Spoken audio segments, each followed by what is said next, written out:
Good Erev Shabbos. Today is not Friday. Today is Erev Shabbos, and we are here to turn our Friday into Erev Shabbos. No ordinary Friday. Not in this Elul, not in this lifetime. We can't afford. We have to be ready. We have to feel the connection. We have to work to turn our Friday into Erev Shabbos. I want to thank our generous sponsors, my dear friends.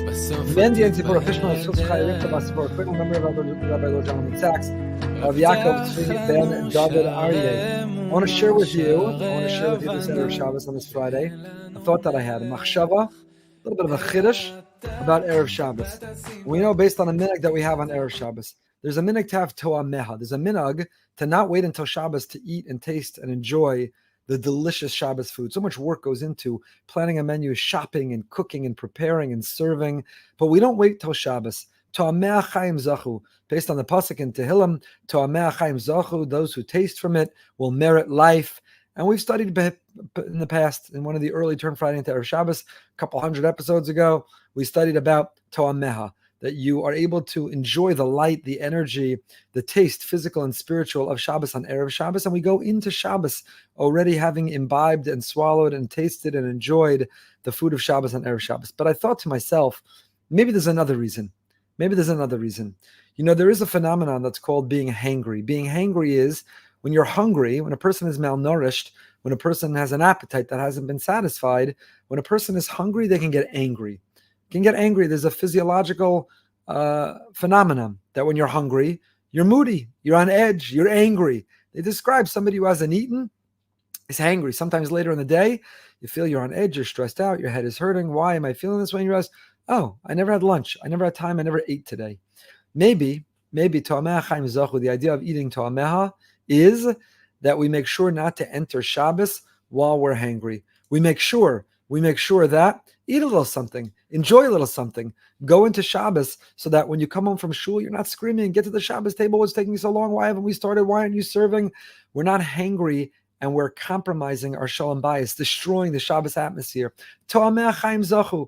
There's a halacha, you can't have a big meal on Erev Shabbos. That's a halacha. We don't eat a big meal on Erev Shabbos, Erev Yantif. We want to go into Shabbos with an appetite.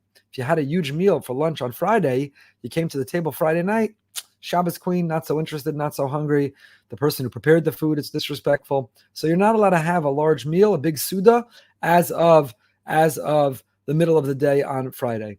But it's one thing to not have a huge meal on Erev Shabbos. It's another thing to be hungry, to be hangry, to go into Friday night and be moody. So toah meha chaim zachu. Maybe on Friday we time our eating so that we ensure that while on the one hand we've preserved our appetite, that we're excited to covet Shabbos Kodesh, to enjoy the wonderful Shabbos food, but we're also not in a rush because our stomach is growling and we're on edge and we're moody and we're yelling. We want to make sure we have the peace and the serenity and the beauty of Shabbos that Shabbos brings. And maybe, it occurred to me that maybe one of the ideas of toah meha is to make sure that we're not hangry. What motivated, what inspired this idea is a beautiful piece by Rav Avram Shor Shlita on this week's parsha, but really in general. He says the following: we're in the time of Elul. And Elul, Milui of Elul, if you spell out the word Elul, Aleph, Lamed, Vav, Lamed. Not just the letter Aleph, Lamed, Vav, Lamed, but the Milui. So Aleph is Aleph, Lamed, Pei. Lamed is Lamed, Mem, Daled. Vav, Vav, Aleph, Vav. And Lamed is Lamed, Mem, Daled. And you add that up in Gematria, the Milui, spelling out the letters, the word Aleph, the word Lamed, the word Vav, the word Lamed. It comes out to the Gematria is, the Bnei Yisachar says, Ema Yira. And this is our avodah, this is our mission, this is our mandate, this is our task, to live with a sense of awe and reverence. We're about to coronate the king. We have to remember that we are his loyal subjects, and we live and we are mindful of an element of Ema and Yira. But also, if you add up, what is it? The Aleph, Lamed, Vav, Lamed, B'miloi. If you spell out the letters into words and add that up numerically, you get Reish Ayin Beis, 272. And what is the significance of that? So Rav Shor, in his piece this week, Rav Shor developed several ideas connected to Avodas Hayamim, the work that we have to do during these days of Elul in anticipation of Rosh Hashanah, that all connect to that Reish Ayin Beis. And we don't have time to go through all of them, but a couple of them really jumped out at me. So one of them is that a person has to be thoughtful. A person has to be mindful to not get hungry. The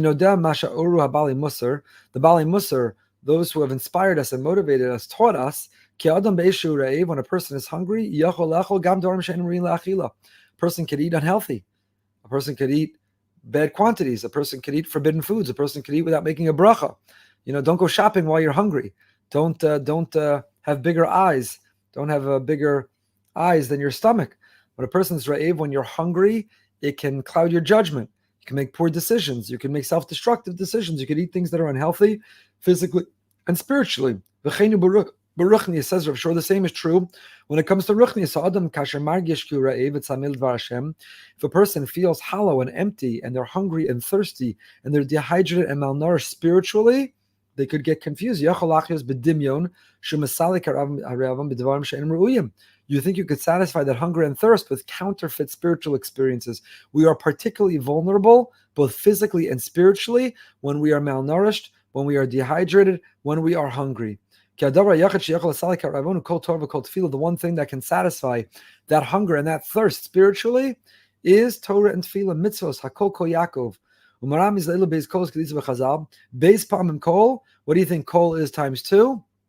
Reish ayin beis. Don't satisfy the appetite. You're ra'ev, you're hungry. Don't fill your spiritual stomach with counterfeit spirituality, but kol Torah, kol Tefillah. This is what Elul is all about. And we know that Yaakov Avinu, kol Yaakov, ki kol Yaakov is begematria Yom Hashvi'i. That Shabbos, during the month of Elul, the kol of Torah, the kol of Tefillah, the sounds of Torah learning, the sounds of heartfelt, beautiful davening, the sounds of beautiful zmiros at the Shabbos table.